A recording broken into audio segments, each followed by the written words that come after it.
What up, Pink ladies, T-birds, just happen to be watchers of my shit. My name is Jimmy Pynk, and excuse my glasses, I'm having an allergic reaction because I have banana jizz everywhere. Welcome to my nightmare, despite there is no moral to the story, there is no glorious glory. So, hey everybody, this is Dragula Season 2, Episode 8, recap and review. Pink ladies and T-birds has been rocking out with me. Or even those of y'all that watched the last episode, shout outs to Will My Finger Do. Yes, it will.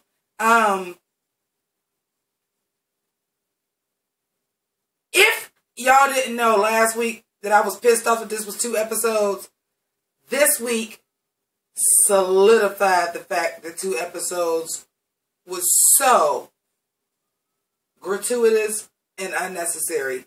There was so much goddamn filler when the shit that we really wanted to see probably only equated to about 20 minutes of the episode. So, we're going to go ahead and get into this. We do pick up, one thing I will say, that's why I'm a little bit disappointed that it was so much filler, because we picked up immediately after the photo shoot.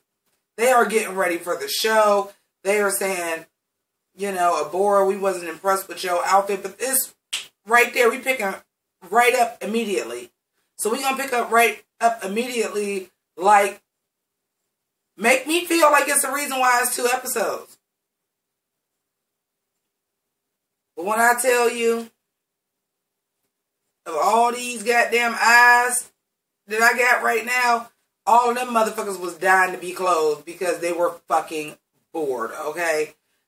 I got issues with this episode. I'm sorry, this ain't gonna be cheerful. So before I get uncheerful and start reading motherfuckers for filth, this is the last Dragula before Christmas, so Merry Christmas to you. I'm assuming that we're getting it next year. Next week. The reunion / finale. If we're not, Happy New Year too. Let me get that out the way because the bitch is about to get catty.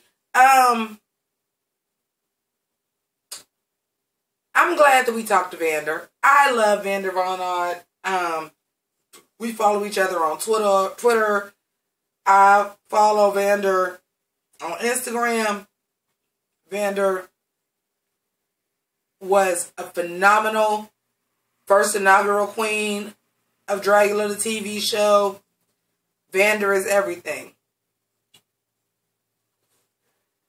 However, if we was going to have this conversation about what Vander meant to Dragula and what Dragula meant to Vander and how she served for the past year, that could have been in a reunion special. Or that could have been an after uncut. Let me just put this out here like this. Now that we've seen part 1 and part 2 of the finale, I am 100% confident that this could have been 1 full episode. And then maybe do a special episode for this one between the finale. I know you're trying not to be Drag Race. We're going to get into that in a minute because Vander was throwing shade at Drag Race. But they did do it first and they are successful. And sometimes you're going to have to follow a little bit of their model. Do that Final 4 to the top 3 in 1 episode.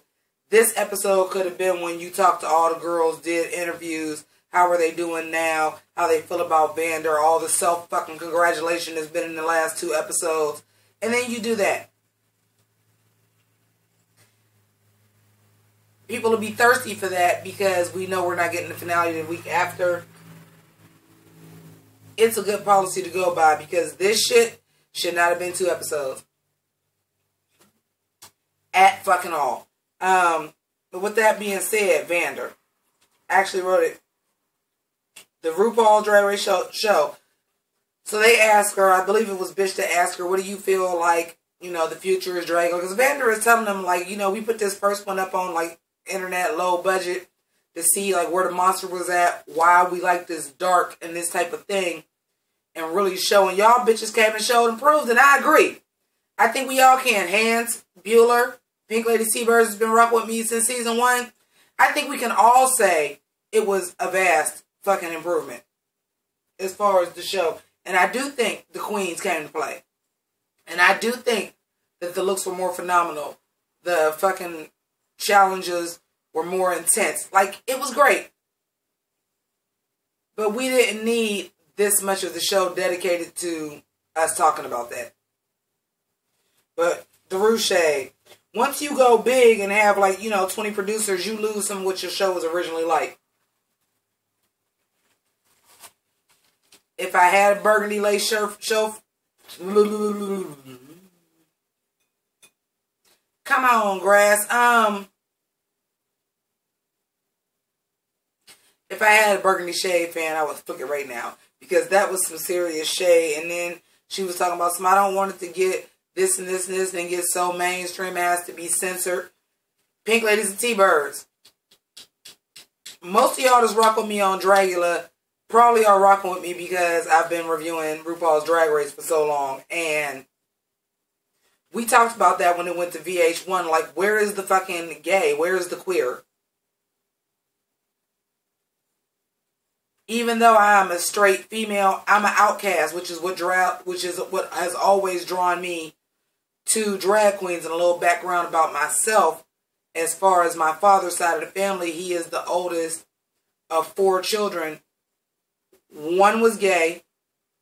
He passed away. One is a lesbian.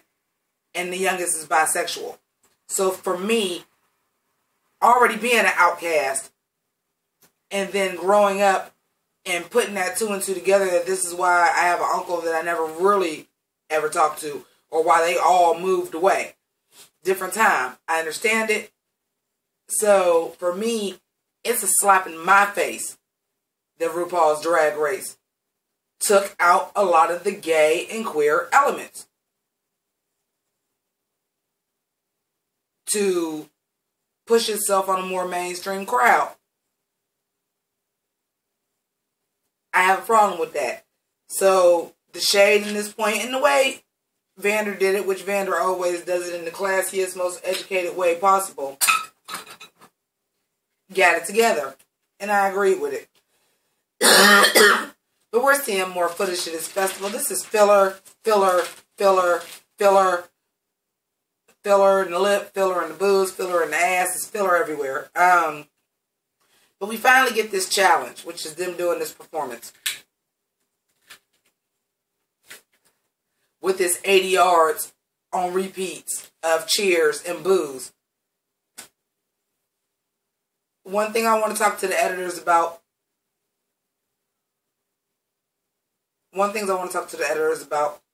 Because I know that there are people from the show. Shout out to Tito from Ash and Bone, creative director on the show. I need, when you're doing certain things and you're going to edit it in, just like I said last week about the explosions all being exactly the same. The ADR, when everybody is coming out and they're cheering, I'm going to give y'all some homework. I want y'all to look up a song. Y'all should be able to find it on YouTube. Look up The Shiny Suit Theory by Jay Electronica featuring Jay-Z and The Dream. I'm going to say it again. Pause the video if you need to because I ain't putting it in the links. The Shiny Suit Theory, Jay Electronica featuring Jay-Z and The Dream. The reason why I'm bringing this up is because I want y'all to pause the video, go look that song up, and then come back and listen to what I'm about to say. Open up another window, listen to that song, and then come back to what I'm going to say. If you're going to have a group chant or something cheering, and in the song, it was tongue-in-cheek in that song. But it reminded me of that song so much because I'm like, so every time somebody come out, you're going to be like, yeah, they was cheering so good. Woohoo, they're loving this shit. But it's the exact same audio. And the human ear is not very hard to trick by just one of them adjusting the pitch slightly. One of them adjusting, making some background louder than others, adjusting the treble. The human ear is so easy to trick. You could have just did something very tiny to each one of them. But it was so obvious that it was exactly the same. And yes, for those of y'all that don't know, like, yes, I used to be a rapper and an engineer and all that shit. So, like, I know about sound mixing. The human ear is so easy to trick. That's why these songs right now is so popular. Gucci Gang, Gucci Gang, Gucci Gang. Because the words are saying the same thing, but every once in a while that beat is switching up just slightly enough for you not to get bored. I was very disappointed in this. I was very disappointed in the performance. I think the song they picked was a horrible fucking song for this Wasteland retreat thing. They already had said it was all about heavy metal, so you gave me like a pop gay club song that's basically tailor-made for a drag queen to sing. No. Believe me, as a former rapper and a former performer, not to get too much more into myself, but I started out as a model as a child. That's before I started getting weight on me. Doing print ads for Sears and shit like that locally. Stage shows as far as modeling, dance classes. So recitals with that. On to cheerleading, getting to high school, being a drama girl, being in that show choir, all this shit. And then like becoming a rapper. So when I tell you I've been on stage my whole life, you can even account fucking YouTube. I'm very comfortable on stage.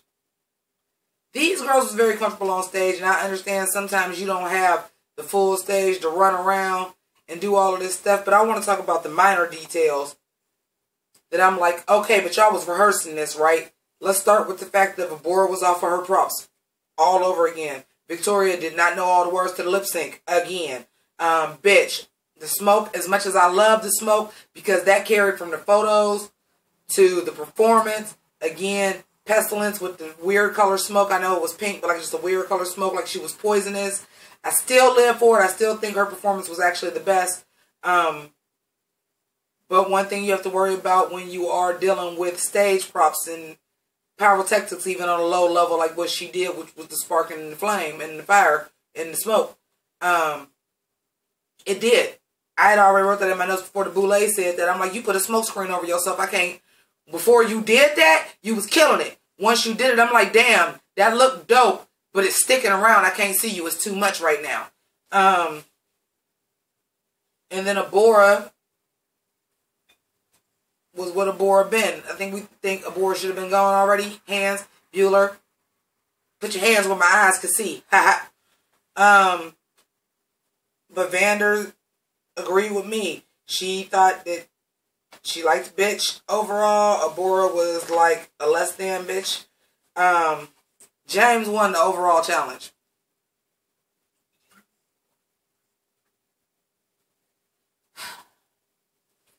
Every time that James has won, it's never been clear that James was the winner.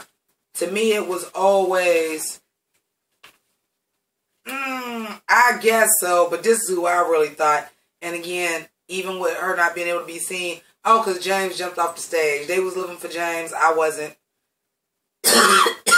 They show. But this extermination challenge was so overdrawn and so overlong. And let me just point this out too. Because this was a part 2, usually these videos are a little bit more entertaining because I got some shit to show you on the side. Ain't nothing to show you on the fucking side. We already seen everything. But this bungee jumping shit. If we would have gone by the fights alone, and it was really the top 4 was an extermination, and this is really what we was going by, James' ass would have went home. Abora and bitch. At first I was like, come on, get it together. Victoria wasn't playing around. I said, oh, Victoria done missed in some scraps before. Because that's what you do. That bitch with bungee jumping was like, I'm about to grab you with my legs. I'm about to motherfucker hold on to your cords. I got all the control. It took bitch Pudding a while to catch on to doing that. But bitch and Abora was at each other. Like, I seen head shots several times. James was getting her ass handed to her. Sorry about it.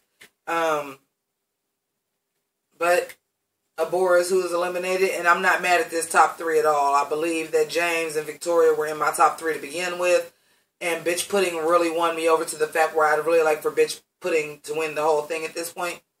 But I'm not mad at this top 3. So, I want to thank you so much for watching. I don't really have nothing else to say about this. Again, Merry Christmas, because by the next one, Christmas will have passed.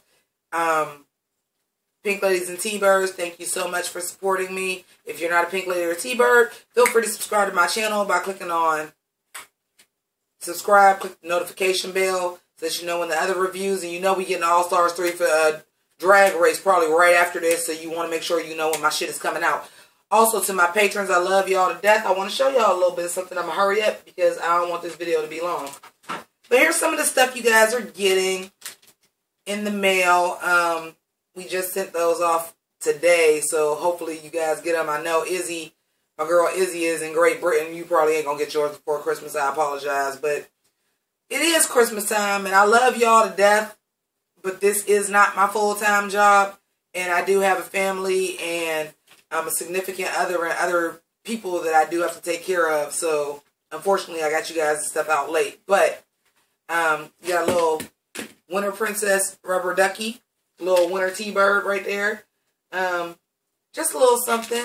I can't show y'all the card because I sent them all out. But if you're not my patron, my new patrons, that shit was already packed up. Sorry, y'all have to get something next month. But if you're not my patron, please become one if you got the money. Everything starts as low as $1 a month, and that's on Patreon, and that link will be at the end of the video as well as in the description. And if you're not 100% sure, check out some of my other videos. YouTube's going to pick out one right at the end of this,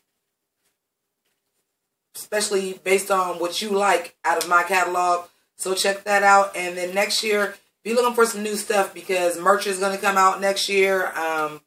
My significant other actually wants to do socks. It's not a bad idea, so we're working on that. And then I already told him, your first socks to come out, go to my patrons. Like, they all get a pair before we even motherfucking set the website up or anything like that. So, some shit is coming next year. So, I want to thank you guys so much for rocking with me and watching me and my crazy costumes. It look like I got titties on my head and all of that. But thank you for watching. Deuces. Clueless, and I'm clever with every letter. This sister's a soldier. I'm the coldest winter ever. Get your sweater.